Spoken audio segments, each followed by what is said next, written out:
Welcome to the Brigham Young University Family History Library webinar series. Feel free to use the chat box for any questions. If we are unable to get to them during the presentation, we will make sure they're answered at the end. My name is Braden Knutson. I will be your host for this webinar. Today we will be pleased to hear from James Tanner, who will be giving a presentation titled Land Rights, Grazing, Timber, and Mineral Rights and Leases for Genealogists. James Tanner has a bachelor's degree in Spanish and a master's degree in linguistics from the University of Utah. He received a Juris Doctor degree in law at Arizona State University. He served for 2 years as an intelligence analyst for the U.S. Army and 39 years as an Arizona trial attorney. He has previously owned a retail computer business and an Apple Macintosh software company.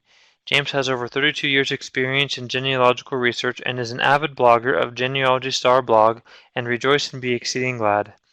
He served for 10 years as a missionary at the Mesa, Arizona Family Search Library and is currently serving at the BYU Family History Library. He has presented at expos and conferences around the U.S. and Canada. James has 7 children and 33 grandchildren. Howdy, this is James Tanner. We're here again at the Brigham Young University Family History Library, and we're presenting another webinar in a series. The webinars, and just to remind all the listeners, are being recorded, and the recordings are being made available on the Brigham Young University or BYU Family History Library YouTube channel, and remind you to subscribe. Today we're talking about land rights, and that includes grazing, timber, and mineral rights, and leases for genealogists. All of these particular items have produce records, and of course the concern of genealogists is finding records that refer to their ancestors.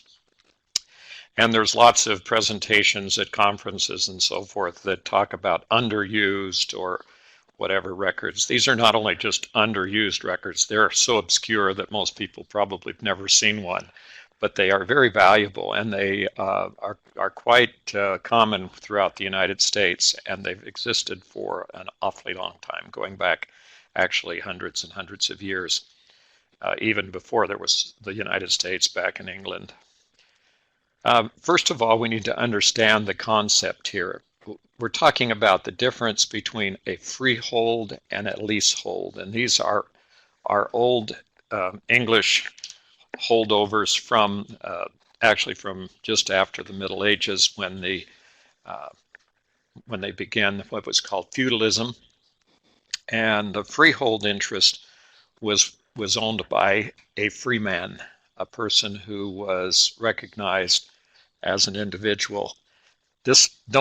From listening to the word free, you would think that the person was somehow free. However, the free men were always, or almost always, villeins or serfs, which meant that they were attached to the land. They were actually considered to be part of the land of the manor that was the holder of the freehold. But as a freeholder, they had rights that were more than you would have ordinarily a slave or serf would have. They could do a lot of things other than leave the land. They could do a lot of things that evolved over the years.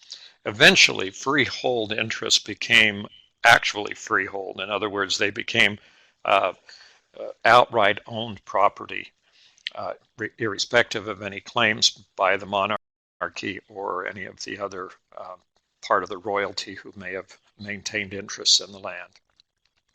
Then when we get to our leaseholds, and leaseholds evolved rather more slowly than the freehold, and the leasehold was a concept that said that made it available for a term of years. So what we have is the leasehold interest property. The property interests date back to the 11th century in England, but freehold interests go clear back to the prior to actually the Doomsday Book in 1089. So you have free outright ownership, however, with obligations to the manor.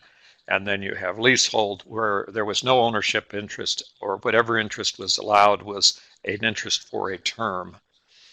And what it was a concept of the leasehold was developed specifically to allow these serfs or villeins to work a plot of land for a fixed period of time rather than incurring an obligation in perpetuity to allow them to be on the land.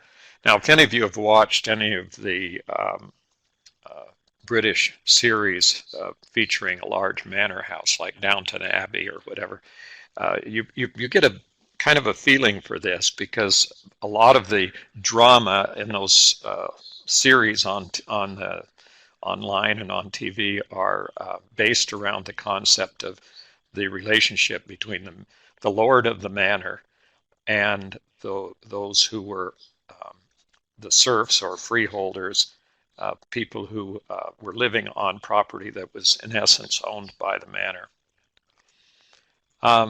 Usually the payment on a leasehold was back in those days, in the ancient times, was incurred in kind. In other words, it was like a tax on the product of the land. So if they were raising pigs, they paid it in pigs. If they're raising corn, or wheat, they paid in wheat or corn or straw or whatever the product of the freehold was, or the leasehold.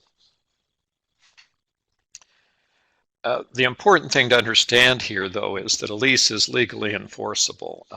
In the United States, a lot of people now rent property. That's major issue in the world, and as renters, the rights of people who are leasing or renting a piece of property have evolved considerably over the years, and currently leaseholds do convey some rights, but essentially the right is of the lease of the owner of the lease is to get paid the rent, and the lessee, the person who is leasing the land or paying the rent, had to pay the rent or leave. In other words, their right of possession terminated when they stopped paying for the land. And important thing that I mentioned a moment ago is the serfs could not leave the land. They were tied to the land, but they were still free men. That was kind of an interesting concept there. The word free didn't mean that, There's something about the word free you don't understand. Anyway, this is kind of the way that it worked with this, exactly the way they worked with the serfs. Many of your ancestors, by the way, were likely serfs or leaseholders. Now, this is not something that was confined to England by any means. Most of the European countries, people who lived during the time when royalty was sort of the ruling people in the countries, ended up living within this framework of what we call feudalism, where they all owed loyalty and duties to the king, and the king could then dish out the property or divvy up the property to whoever he felt like he needed to give property to. But he always had the ability to take the property back if he wanted to do that, or she wanted to do that. Well, there weren't too many queens that got involved in that, though. One thing to understand is that there are very few genealogically significant records before 1500 AD. So even though these records do go back to the 900s and 800s, in some cases 900 AD, those records pertain primarily to the landowners and the royalty, the people who were taking under the king, but who had significantly large land holdings. The serfs, or the villeins as they were called, were not necessarily recorded in detail.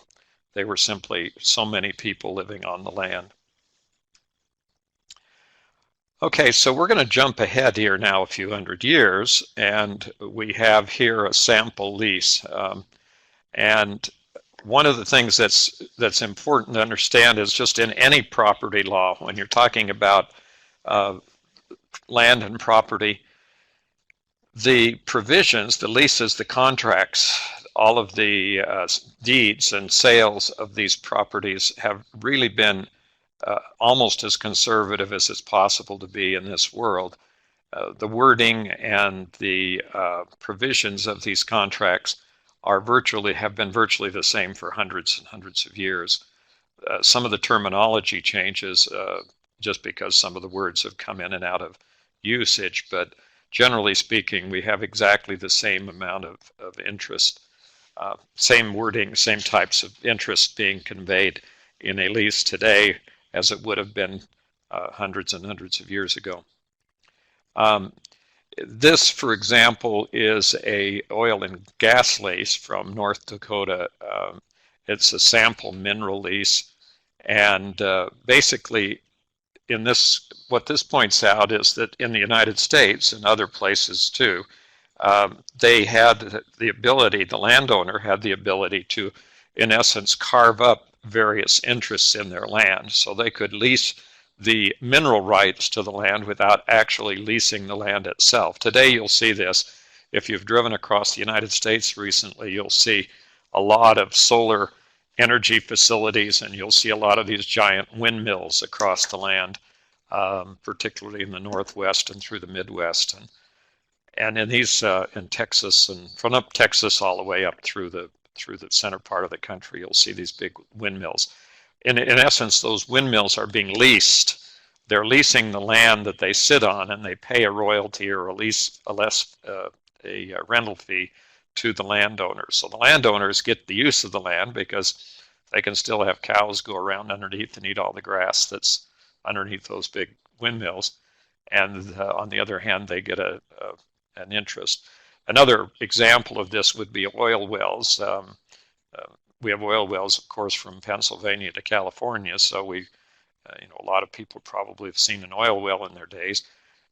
In that case, the oil rights, or the mineral rights, oil is considered a mineral in this case, which is an interesting problem. But anyway, the mineral right to the oil is something that can be leased or rented out, in a sense, to to whoever is pumping out the oil. And in addition to that, of course, because the oil is a finite amount of resource, the person who leases the land also usually pays an amount of money for what's called a depletion, or the depletion allowance. That means that as the oil's pumped out, eventually the well goes dry and the land and the oil goes away, so that the owner of the land has a right to be paid for that decrease. Now, bear in mind once again that every time any of these agreements are entered into, they create a lot of paperwork, and that paperwork persists because it becomes part of the title chain of title to the property. And so anybody who is involved with buying and selling property realizes that these documents could potentially exist. Now, one important point about this is that no one who is dealing in land and property particularly is interested or mindful, you might say, of the interests of genealogists in their documents. So they're not out there making these documents so that they're easily readable by genealogists, or that they can be found easily by genealogists or anything else. They're basically kept where all the land and property records go, or where these leases are registered, either with some land department or with the United States government. Okay, so when we talk about freehold versus leasehold, then we're going to need to also talk about the difference currently, more recently, and meaning the last couple of hundred years, difference between an ownership and a leasehold. First of all, what we have for ownership is called fee simple. Now, fee simple is the legal term for an absolute ownership of the land in perpetuity. So you don't, there's no limit, there's no time limit, and there are no other limits. That's the largest interest that anyone can own in a piece of property is a fee simple. And that's what the term is used for that. On the other hand, as I mentioned, a lease can give you virtually the same occupational to occupy the property in the same way as if you owned it, but it's just for a term of years.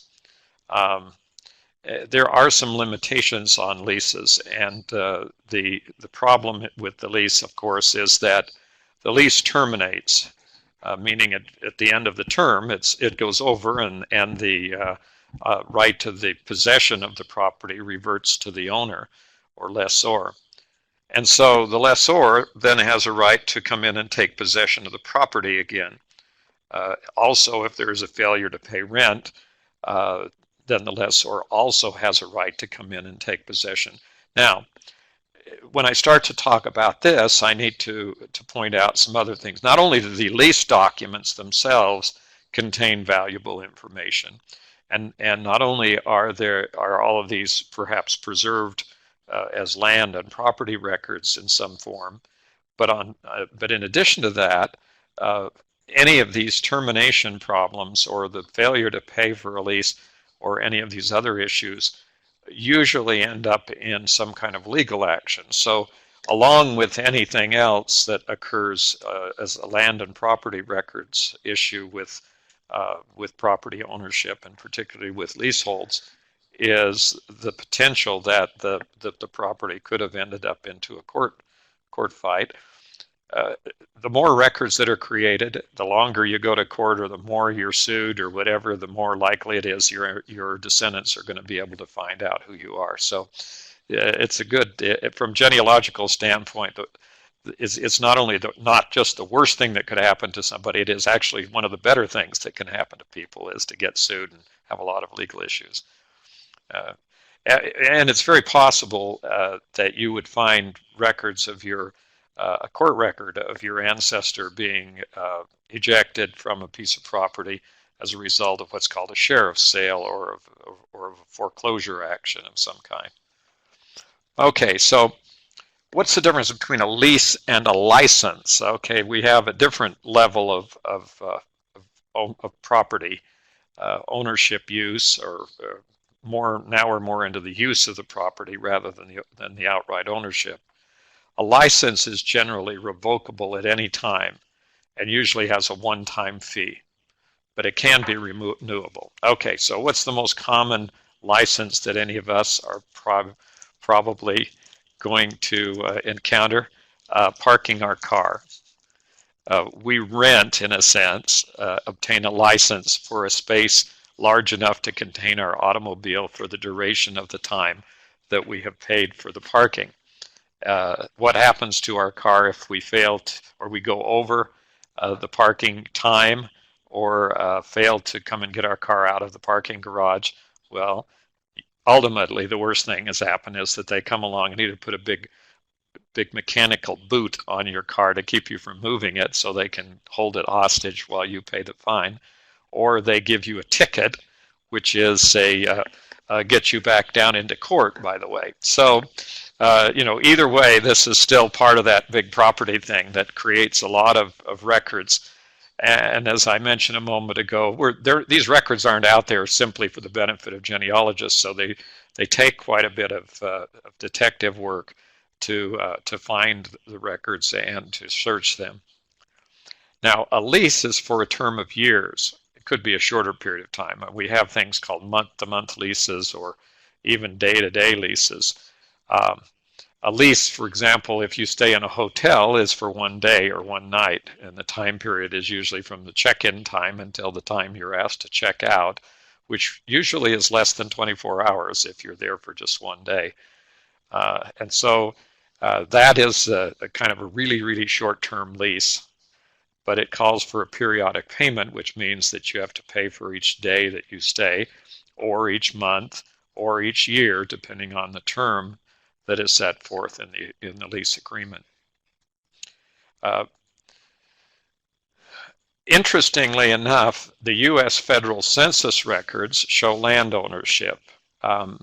If you look closely at the census, it will say whether or not they own the property, and and whether they are renting the property. So when you look closely at the census records, then property ownership you can start to look for the type of ownership. If someone owns a property, it would seem to be an indication to a thorough researcher to spend some time with the land and property records in the area where the census was taken to see if any more information can be gleaned from the deeds and other recordings.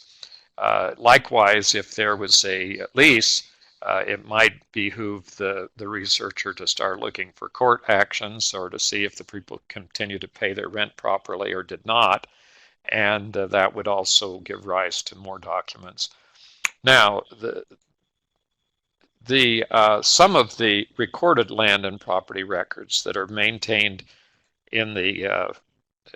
with the recorded documents, usually in a county recorder's office in the United States, they can reflect rental property. It is not necessary, by the way, under the law in the United States to record a lease in order for the lease to be valid. But there are many times when the leases are recorded for a variety of reasons, and they could end up showing up in the land record. It also is possible that a deed acknowledges the fact that the land is rented. If the landlord sells the property to another party and indicates that the property is subject to a rental lease, it's very possible that the rental lease is attached to the sale documents, the deed and the sale documents.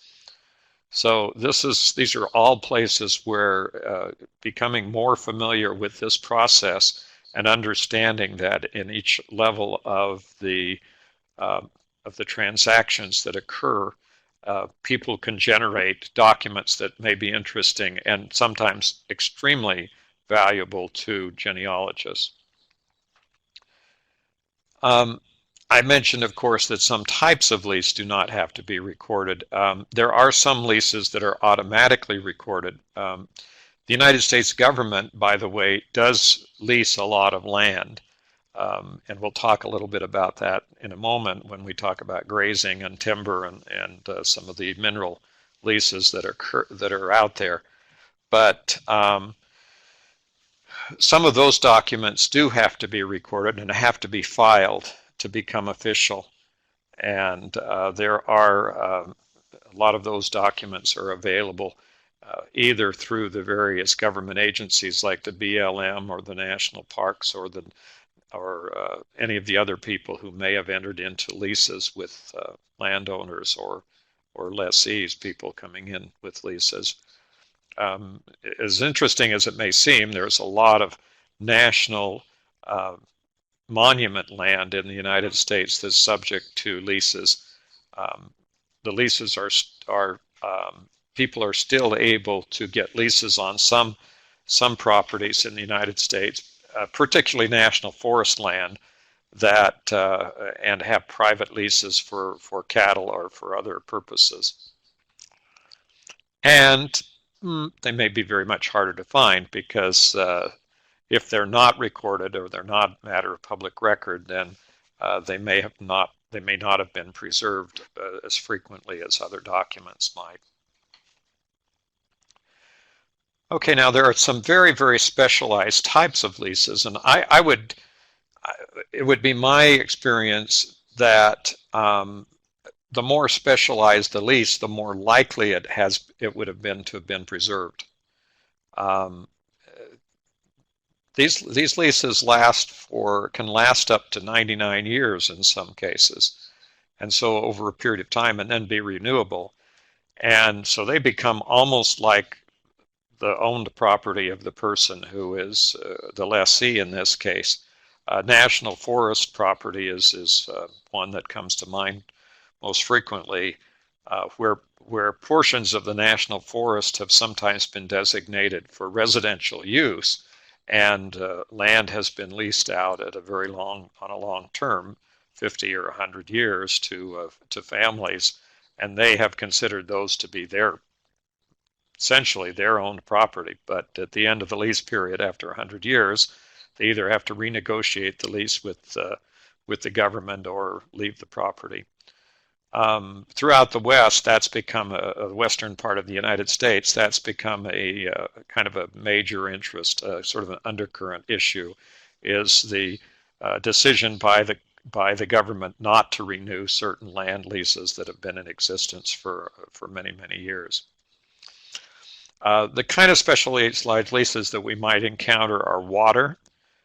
You actually can rent water and pay a rental fee for the water. Minerals, obviously, you get a lease for lease extraction of minerals. Most of these, the concept here is that most of these specialized leases also require that the lessee, that's the person who has to pay for the lease, who gets the use of the property, gets physical access to certain properties. So yeah, you can get a mineral lease, but what's implied in a mineral lease is that you can run in your mining equipment and dig a hole in the ground, or a big hole in the ground, or a huge hole in the ground. We in Utah here, we're sitting just south of Salt Lake Valley, but for most of the Salt Lake Valley and from up here on the hills of Utah Valley, you can see a mine that has basically taken out a whole mountain that's in the south part of the valley, called the Bingham Copper Mine. And those mines are really what they are leased property from the government, unless, in this case, if they bought it early enough, they might have gotten more than the mineral rights to the land. Timber is another issue. Obviously, if you get a timber lease, that means you have a right to take so much timber out of a property. These were quite common and still are quite common in the western part of the United States and in some other parts where there's larger stands of timber. But obviously the person doing the cutting has to send in their people to cut down the trees, so it involves physical access to the property. And grazing leases, they're very current. That's big topic out here in the western part of the United States as to whether or not to continue to allow grazing or under what conditions on some of the public lands. As I mentioned, even national monuments out here in the West can be subject to grazing leases, and that is a cause for some particular battles between conservationists and those who are owning land. All of these things, by the way, generate a lot of paper and a lot of controversy. And it's not unusual for all of these types of actions to be found in the newspapers. This is something that very commonly comes up in the newspaper time, from especially when there's disputes over water, minerals, or timber grazing. One of the big controversies going on right now, for example, in Arizona, is an area that's just a little bit north and east of Phoenix, up in the little mountain area that's called Oak Flat. And it's been a historical historical importance to Native Americans and a lot of campers and a lot of rock climbers. And right now, one of the big mining companies has a lease, and they're going to put in a huge copper mine right there. So it's not really the kind of thing that you can do the same. You can preserve all the rest of those actions at the same time. If you dig a big hole in the ground, it probably isn't going to be nice for people who are trying to have picnics up there, or Indians who are trying to use the land in their historical fashion. So this is another one, and we have agricultural leases. Now, agricultural leases, now these are the ones that date clear back to the early time periods. Those early leaseholds that I talked about that date back into the Middle Ages were primarily agricultural. Although there are mineral leases, there's now a popular British TV show about someone trying to run a mine in Yorkshire, England. And so these are all sorts of things that you'll see, understanding that these actions, anything that happened in this, creates records and creates the potential of being able to find additional information. If your ancestors were raising cattle and they were cattle ranchers, they may have had grazing leases. If they were farmers, they may have had farm leases. If they had any of these other interests, and particularly in the West, if they had land, they probably were worried about water rights. And I would call these a whole class of records that are usually untouched by genealogists. I mean, they're just way out there from the kinds of records that most genealogists would even suspect their existence. And if you probably did a poll among half a dozen genealogists, they probably couldn't tell you very quickly where you would even go to start to find these records. So we're going to talk a little bit about where they are. I've mentioned that you can start with your county recorders because some of these leases and things may have found their way into the recorder's office. But other than that, they're probably in the office records of the lessor. So whoever was granting the mineral rights or the water rights or the whatever other types of rights were being granted is probably the entity that maintained the records. Okay, so here's the question to ask yourself. And the question is this: were your ancestors involved in any of the following? Number one, livestock raising. If they were involved in livestock raising, you probably had leases. Most of the livestock raising in the West took place over vast tracts of land, and most of that land was not purchased. It was simply leased from whoever owned it. Now, in the United States, crisscrossing our country, there were railroads. And as part of the incentive by the government to get the railroads to build to lay tracks and maintain them across the country, the United States government in many cases gave them grants of land. So they would give them a right-of-way grant. Generally, if you see these on a map, they look like a checkerboard because what happened was they would give them north and south of the rail line, they would give them alternate sections of land. So you'd have one section owned by the railroad, the next section would be owned by the government, and then across the railroad, that section would be owned by the railroad, and so forth. So one above, one below. And these checkerboards gave the railroads the ability to raise some income by leasing the land that was sitting out there to ranchers for livestock. So now you have railroad records involved with finding with the livestock leasing. Timber or lumber harvesting. I guess the question would be, were any of your ancestors involved? And I guess I would turn this around a little bit and say, how do you know they weren't involved? If they lived in the forest, they were settlers of any kind, any part of the expansion in the United States that went west across the country. The whole idea there was to cut down trees. So they would go in and cut down trees for the land that they were going to use for agricultural uses. Okay, so obviously if you cut down trees, you can do one of two things. You can burn them, or you can let them lay there on the ground and rot. Well, the alternative here is to sell the lumber to somebody who wants to build a house. So you get into the business of selling the property. And understanding that all this had to be with all of the subsidiary businesses that would arise because of that. If you were going to sell timber, you had to have a sawmill, which would then cut the timber up into usable boards or other material that was used for construction. And then you had to have all the people who hauled that lumber and the trees from the land to the sawmills, and you had to have some way to get the lumber down to the towns or to where the people lived. All of that process created records. It all had to bear on this particular timber lease that was in existence. I can remember personally Uh, when I was much younger than I am today, going into northern Arizona and seeing the sawmills and the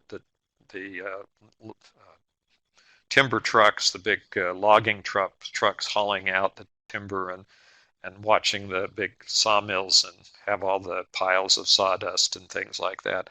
Well, the interesting thing about the western part of the United States, and particularly in Arizona, was that the timber industry practically disappeared. Basically, the federal government stopped issuing timber leases, and that was the end of the timber business. So there's only very little left of that in Arizona. Only one or two places that I know that they're still harvesting lumber. And it's usually now today they harvest the lumber from land that's been burned in a big fire, and that's the only time they really get any interest in all of that. There used to be a huge lumber mill, and it was a paper plant. They would turn the lumber into paper pulp and for doing paper in central Arizona that not too long ago went out of business simply for the reason that the government had shut down these timber leases. All of these things, all of these different things that happen out there historically may answer questions about why your ancestor left an area or moved, or what they did as a living, or how they were maintained, and in addition would generate records concerning their employment and concerning the leases themselves.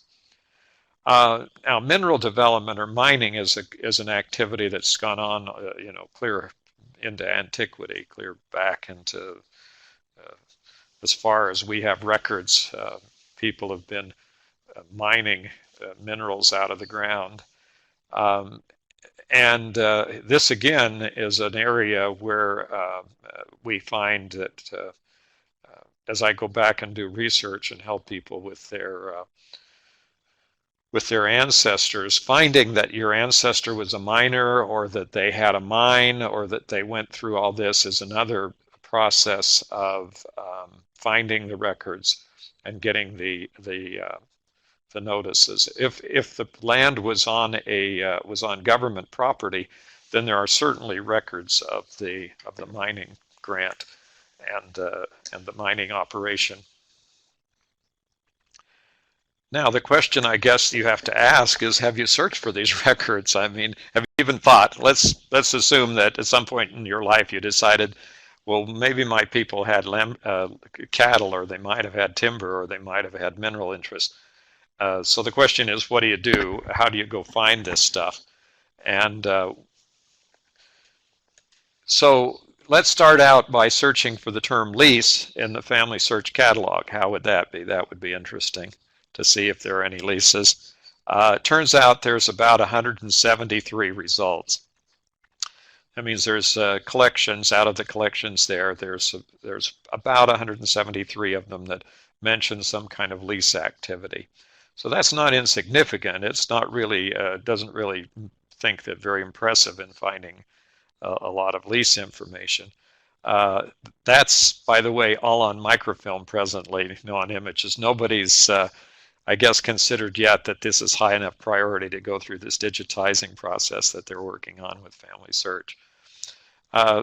If I do the same thing in Ancestry's catalog, this is their card catalog. You may not be aware that Ancestry does have a card catalog that lists all of their collections, and you can search by title or by keyword. And if you put in leases, you've got 3 records there.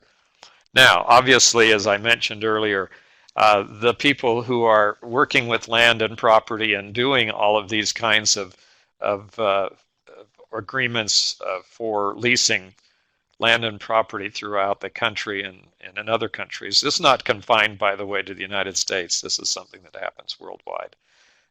There's huge leases in other countries as well. Mining interests all over the world, obviously, and every time you go into a mine, somebody owns the property and somebody has to either lease it or sell it. And mining companies aren't necessarily interested in buying the land because they don't want it. They don't have any use for it. They just want the minerals. So they're usually in agreement that they can have the minerals, but in a lot of cases today, they require them to restore the land to the original condition, which of course never can be done, but that's part of the process we have today.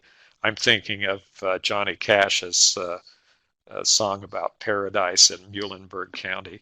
So maybe that's something you might hear about the Peabody Coal Company. His term is done come and carried it away. Okay. So where are the records besides Johnny Cash? The records are in archives, county courthouses, libraries, special collections, online, or not. They're, they could be actually anywhere because these records can make their way into a variety of places.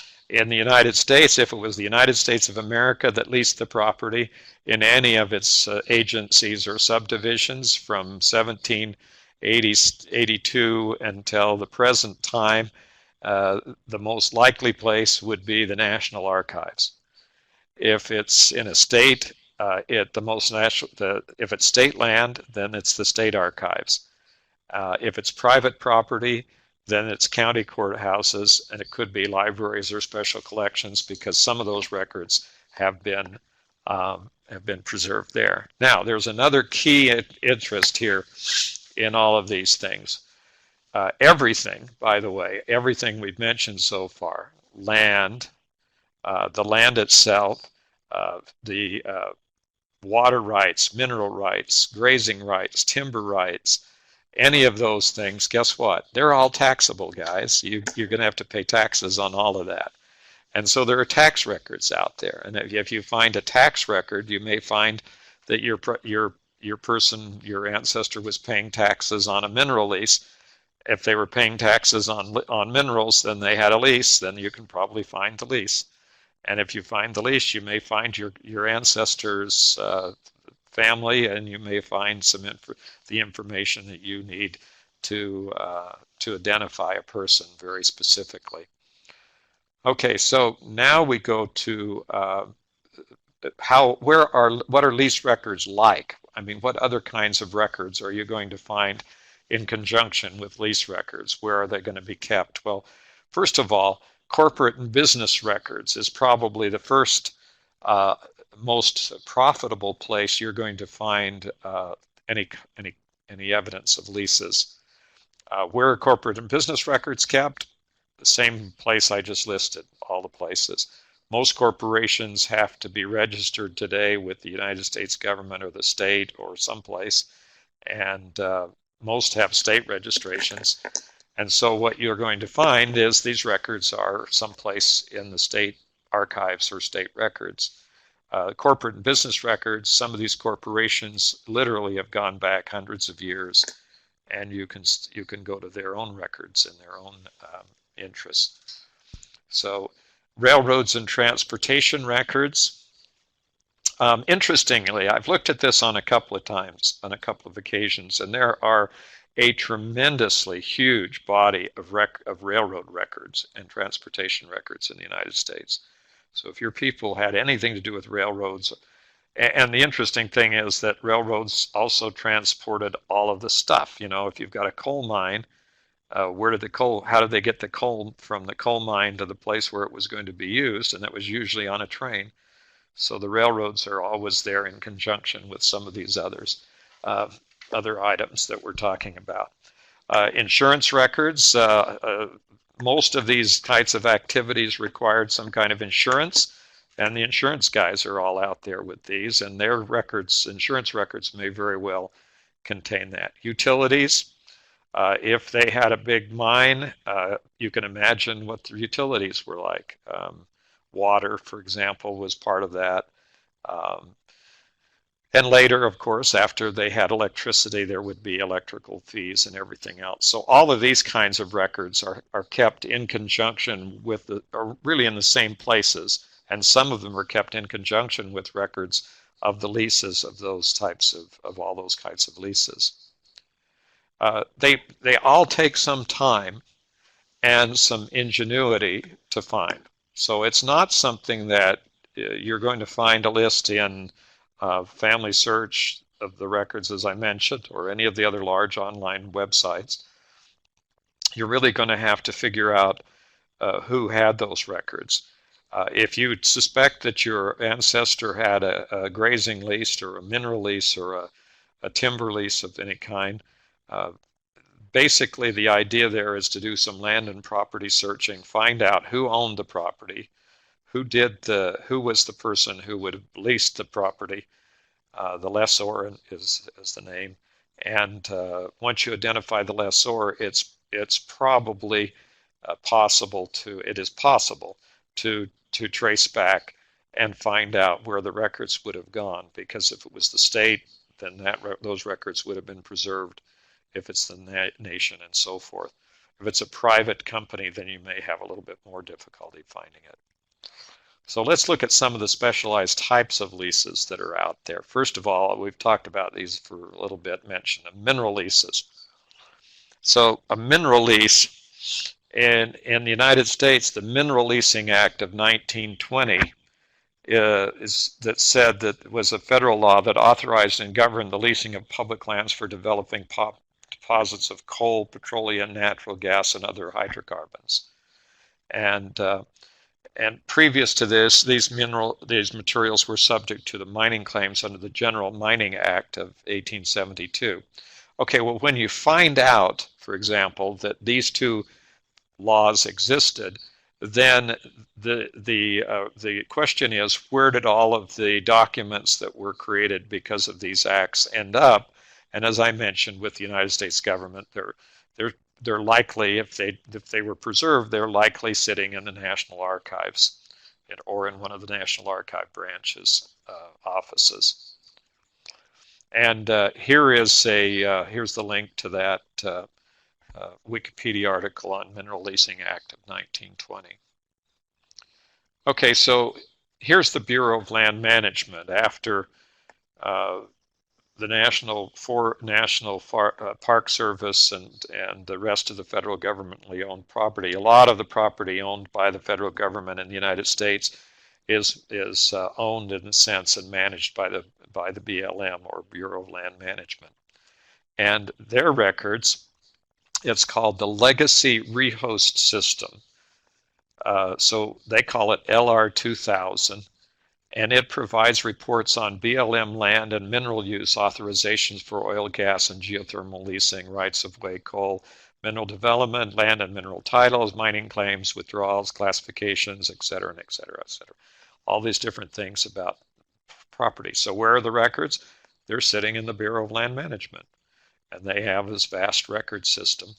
And interestingly enough, you can go, this Legacy Rehost system actually lets you search for mineral and gas and oil leases throughout the country.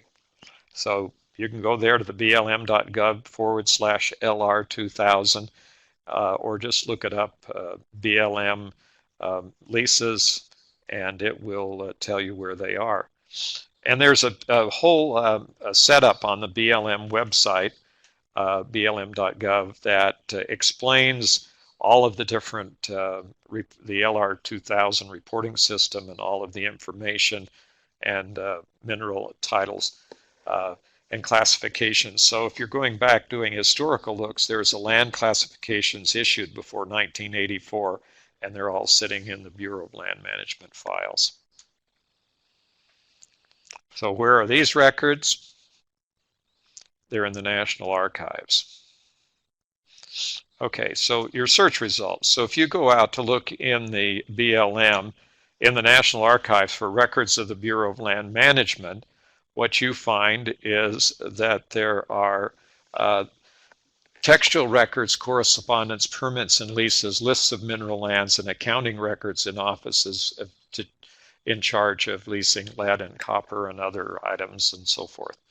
So there's this vast number of documents sitting out there in the National Archives in different categories for each type of lease that was entered into by the United States government. So we have the Bureau of Land Management lists, which are in record group 49. If you're familiar with the National Archives, even if you aren't, you'll understand that all of their records are kept in what are called record groups, and the numbers are significant because the record group 49 refers to Bureau of Land Management, BLM records. Okay, and so in there you have BLM records division N on mineral division, P for timber depredations and special services divisions, and R for the forestry. So there's, when you get into the National Archives, you'll find that these records are all there someplace in their vast things. Now, we have what's the history of public land and livestock grazing in the United States. This document, we started out with what was called free and open range laws. That meant that uh, people who had cattle basically could run them any place they could keep control of them. So you've got these, you know, the pictures that come out in the movies of the Old West of these cattle drives going across the country and you know, sort of the free range, open range kind of thing. Well, free and open range laws ended with the Taylor Grazing Act of 1934. Basically, what that did was it converted the what we call open range for in most areas from from having to having free access across the country. It was, you know, it's sort of an interplay between roads and the cattlemen. And once they got roads, you had cars, and once you had cars and the cattle, they just sort of had a difficulty with each other. Uh, if you're driving down the road, I have personal one of my daughters and her husband ran into a horse in the open range on the Navajo Indian Reservation in Arizona and put the horse through the front of their car, and there was kind of a mess. And my father hit a cow on the open range in northern Arizona also. So I mean, we kind of have personal uh, family acquaintanceship with this particular law or the lack thereof. There are very few places left in the United States where we have open range, but that gets into a whole different world. But these leases are also recorded. They're also out there. And there's the BLM. This is a BLM document on the history of public land grazing. And you can find it on there's a big list here on the website. Understand when you're watching this on a video that this might flash by the screen, but you can always pause and copy it down if you want to know the link there. So once again, we're back to the National Archives, and here's the records sections for their grazing services from 1917 to 1958, for example. Records of the grazing services and branches and regional offices. And bonus there was relating to the CCC, the Civilian Conservation Corps activities. I have no idea how they're related, but that's what the National Archives has put together in the same place. Okay, timber management is under the U.S. Forest Service, and you can read the history of the Forest Service under the U.S. Forestry under foresthistory.org. And this is, there's a whole big long history of the U.S. Timber industry. Once again, when we get back the circle, here we are back at the National Archives with the U.S. Forest Service records. And here's Forest Service records in there in Record Group 95. And Record Group 95 contains all of these subgroups of records that are unvived. Now, the initial question that always comes up when we talk about the National Archives is, how many of these records are digitized? And my answer is the percentage of records that are digitized in the National Archives is so small that there's not enough zeros in the world to go in front of the one that produces how much have not been digitized. There's really, but occasionally, if you look carefully at these records, you'll find that they have been microfilmed. So there is a possibility that you can rent a microfilm from the National Archives and have access to these records. And don't forget state land leases. By the way, this is a big business among the states, is leasing out land that they own, particularly in the state land states on the East Coast, because they own all the land in those states, the original colonies, almost to the Mississippi River in most cases, were owned individually, and then out west, all of the western land that was owned by the government and that was deeded to the states. The states can then lease that land for grazing and timber, mineral, and everything else that they have. So check the following: check state archives, check the state libraries, check the historical societies and other record repositories. In any given state, I would guess that the state archivist and usually the state librarian, if there are one, either of those people or exist, then they're going to know where the records are. This is just one of the things that they will probably understand and know. Okay, well, thanks for watching. That brings us to the close of another BYU Family History Library webinar. And once again, reminding everyone that these will be uploaded to the BYU Family History Library YouTube channel, and encourage you to subscribe to our channel. And thanks for watching. Thank you, James, for another wonderful webinar. We'd like to remind everybody to go to our website at the bottom of the screen and check out our schedule for upcoming webinars, and we will see you next time. Thank you.